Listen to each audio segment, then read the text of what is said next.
kita nak kembangkan lagi topik perbincangan kita pada hari ini. Banyak dari sudut perundangan dah diceritakan oleh Tuan Mahmud. Tetapi doktor, mungkin doktor boleh kongsikan juga, kenapa sebenarnya berlaku pengabaian ni oleh orang dewasa? Seperti mana yang kita ketahui, orang dewasa ni kita dah matang. Kita tahu yang meninggalkan anak kecil tanpa pengawasan dan sebagainya, itu kalau bukan dari sudut perundangan pun secara moralnya salah. Kenapa berlaku perkara sebegini, doktor? Banyak punca sebenarnya. Kalau kita tengok senario lah. Contohnya kalau ibu bapa yang keluar bekerja, tekanan keuangan, tekanan hidup, tidak ada pilihan. Ialah ibu bapa yang mempunyai pendapatan yang kecil, tidak mampu nak hantar anak ke taska, tadika atau pengasuh. Jadi dia tak ada pilihan. Yang penting pada ketika itu adalah untuk mencari sesop nasi, katakan, nak makan. Jadi dia fikir, logik kot yang 7 tahun ni jaga kerja adik tidur, so dalam 3 jam aku keluar kerja, sempat lagi ni, tak ada apa-apa, gas tutup apa semua. Itu satu. Yang kedua, dari segi faktor tekanan. Katakanlah yang parking kereta, tertinggal selalu macam tu. Masa tu, fikiran orang yang ada dalam tekanan ni, dia banyak berfikir tau. So, yang belakang yang tinggal, yang anak dekat belakang ke tepi, dia tak perasan. Otak dia memfokus kepada masalah yang sedang dihadapi ketika itu. Dia tidak ada dalam state yang senang, relax, tenang macam ni.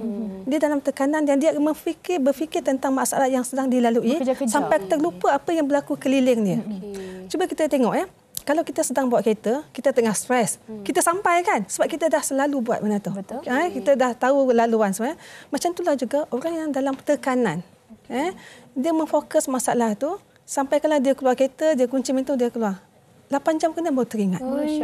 Itu pun mungkin ternampak anak orang, anak aku dalam kereta. Takutnya bila ini Faktor ketiga, kita tengok kepada tahap IQ. Logic thinking. Manusia ni ada pelbagai tahap IQ-nya, cognitive ability dia. Ada orang dia tak ada common sense yang baik tentang sesuatu. Common sense dia, boleh kejap je lah, ini okey, dah siap makan semua, tinggalkan. Berlaku sesuatu, terbakar ke apa, dia fikir tadi gas dah tutup, dia tak tahu gas tu pun boleh bocor juga.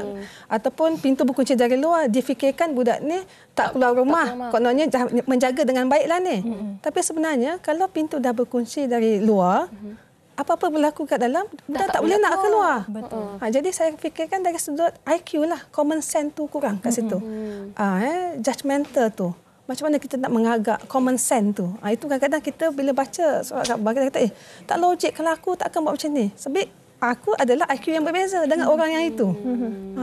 Ataupun doktor, boleh atau tidak untuk kita, kadang-kadang kan macam ibu-ibu kita, janganlah fikir bukan-bukan. Sebenarnya bukan-bukan tu kita kena fikir. Betul tak? Untuk kita tak ambil mudah untuk setiap tindakan kita. Okey, itu kita bercakap mengenai anak-anak dan ibu penjaga. Bagaimana pula pengabaian dari orang dewasa, suami atau pasangan, suami isteri, ataupun anak kepada ibu bapa mereka yang mungkin dah tua, warga emas, doktor? Benda yang paling asas pengabaian pasangan suami isteri adalah komunikasi. Kan? Kalau kita silent treatment lah, kerana buat tak tahu, buat tak kisah kan. Itulah mengabaikan, lama-lama dia dah menjadi satu kebiasaan. Ada orang macam tu. Main bahasa badan saja, senyap-senyap. Itu pengabaian. Jadi hati ini memberontak. Kita rasa lebih marah. Bila kita ada masalah, kita kena bercakap, berkomunikasi. Mengabai ini adalah satu proses yang panjang. Mula-mula macam buat tak kisah. Lama-lama dari minggu ke minggu, makan bulan, makan tahun, itu dah jadi satu barah. Untuk anak-anak kepada ibu bapa, pengabaian ni, kalau kita tengok sekarang ni, anak-anak ni suka duduk di dalam bilik. Nampak simple aja. Memang kita satu rumah. Tapi kita tak tahulah dia bangun ke tak, dia dah makan ke tak. Tak tahu kita keluar, kita balik, beluak lauk ni. Maknanya turunlah tu. Tapi kita rasa sunyi, keseorangan. Pengabaian juga tu. Pengabaian emosi ni sebenarnya bahaya. Pengabaian emosi, walau kita dalam rumah kita ada 6-7 orang pun, tapi masing-masing buat hal sendiri, pun satu benda yang negatif. Kadang-kadang, saya boleh katakan, kita selalu dengan telefon. Kita keluar makan, tapi masing-masing dengan handphone, kita mengabaikan satu sama lain. Itulah rasa momen kita bersama. Dan di rumah juga macam cuti sekolah seminggu ni kan. Ramai yang balik daripada asrama apa semua kan. Semua dah sibuk dengan telefon, yang ada dengan TV, yang ada yang keluar. Jadi, apa fungsinya family di situ? Family dynamic tu tak ada. So, pengabaian yang simple ni kita nak kena baiki dulu. Dan kita tengok yang lebih besar lagi. Sebab dia dah berlaku daripada yang yang kecil tadi tu. Betul. Nampak simple je tu. Tapi saya setuju yang bila rumah besar-besar tapi masing-masing duduk dalam bilik. Kalau kakak saya, dia menggunakan masa, semua masuk sarang. Semua buat hal sendiri. Kalau saya punya family pula masuk gua. Terma digunakan masuk gua. Okey, baik. Tuan Mahmud, tadi kita dah sentuh mengenai dengan pengabaian terhadap kanak-kanak dari segi ibu bapa, penjaga ataupun pengasuh. Okey, tapi mungkin Fatih nak baca? Ya, ini soalan daripada tetamu kita, daripada Suraya Fadli. Pengabaian, nak tanya macam mana pula kes parent tak bagi anak sekolah dan tinggalkan macam tu je. Bila ada waris nak jaga dan bagi sekolah, bapa kandung pun tak bagi. Sedangkan niat kami nak selamatkan masa depan anak tersebut. Adakah bapa kandung boleh dikenakan tindakan undang-undang? Silakan Tuan Mahmud. Soalan daripada Suraya. Okey, baik. Macam saya katakan tadi, yang ini kategori ketiga lah. Maknanya pengabaian dari segi memberi pendidikan. Dari segi jenayahnya, kita boleh mungkin pertama sekali, ini di manalah saya ingin tekankan bahawa ini adalah tanggungjawab pihak sekolah. Kalau sekiranya dah telah didaftarkan untuk membuat laporan lah, supaya beliau pihak JKM boleh mengambil alih untuk masuk campur. Kerana dari segi jenayahnya, pendidikan ni tidak nampak begitu serius lah kalau dari segi jenayah dari segi pendidikan. Tapi mungkin disebabkan pengabaian daripada segi pendidikan tu, kita boleh tengok di sebaliknya, adakah kanak-kanak ni dari segi hak asasinya terjamin. Makan, pakai, pergaulan dia. Kerana kalau pendidikan pun you dah tak ambil endah, bagaimana pula dengan hak asasi yang lain? Okey, dari bagi mereka ini, iaitu ahli keluarga, because diorang ni adalah pihak-pihak yang bertanggungjawab membuat laporan tau. Kerana ingin saya tambah sikit. Okey, dia dalam undang-undang ni ada tiga golongan ni wajib buat laporan tau. Wajib kalau tak buat salah. Tak buat laporan, kalau didapati benda tu adalah satu kesalahan yang serius ataupun kanak-kanak tu mengalami kecederaan yang serius, boleh dikenakan hukuman penjara tidak lebih daripada 2 tahun ataupun denda tidak lebih daripada RM5,000. Tiga golongan ni wajib. Pertama, pengamal perubatan. Kalau kita bawa kanak-kanak pergi ke hospital, dia cek kanak-kanak ni ada elemen dera ni ataupun elemen pengabaian ni, unsur pengabaian, dia kena buat laporan polis. Pengamal perubatan, penjaga ataupun ahli keluarga ataupun ibu bapa. Tiga golongan ni dari keluarga ni dia wajib buat laporan kepada pelindung JKM lah. Okey, yang ketiga adalah pengasuh. So kerana apa tahu? Kerana kalau seperti yang soalan tadi, pendidikan ni lah akan membuka pekung kepada kesalahan-kesalahan yang lain. Kerana bagi kita ibu bapa, pendidikan tu utama.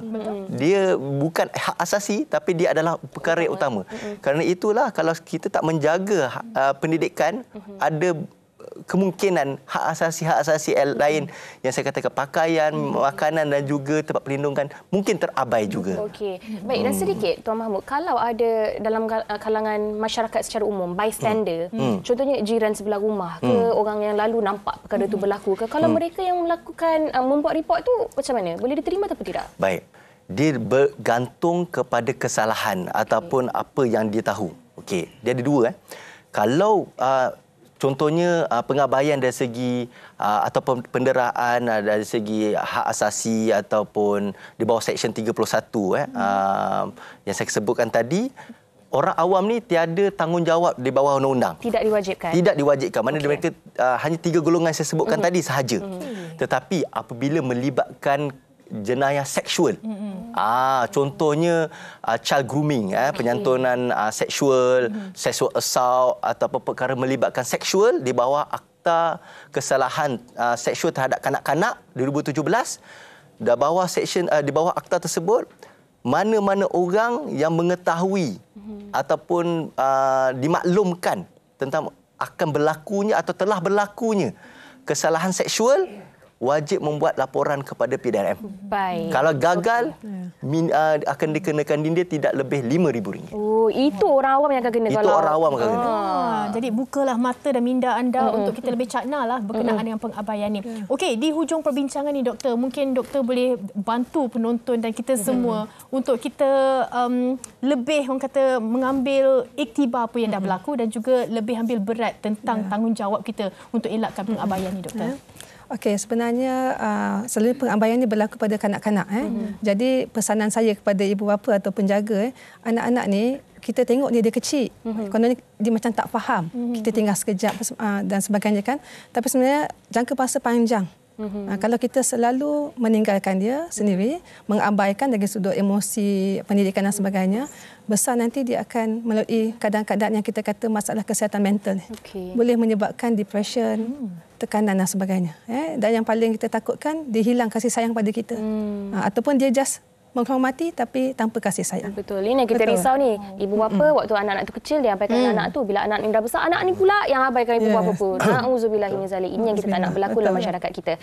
Okey, baik. Banyak yang kita dah bincangkan berkenaan dengan topik pengabaian. Terima kasih kepada Tuan Mahmud, kepada Dr. Nur Aisyah atas perkongsian pada hari ini. Diharapkan dapat dijadikan iktibar buat kita semua kalau ada melakukan bentuk-bentuk pengabaian sebelum ini, kena belajar daripada kesilapan itu. Betul. Lebih orang kata beri perhatianlah kepada anak-anak kecil sebab mereka ini lemah. Jadi kita yang berdewasa yang lebih orang kata berfikiran terbuka ni untuk melindungi mereka, bukan mengabaikan mereka.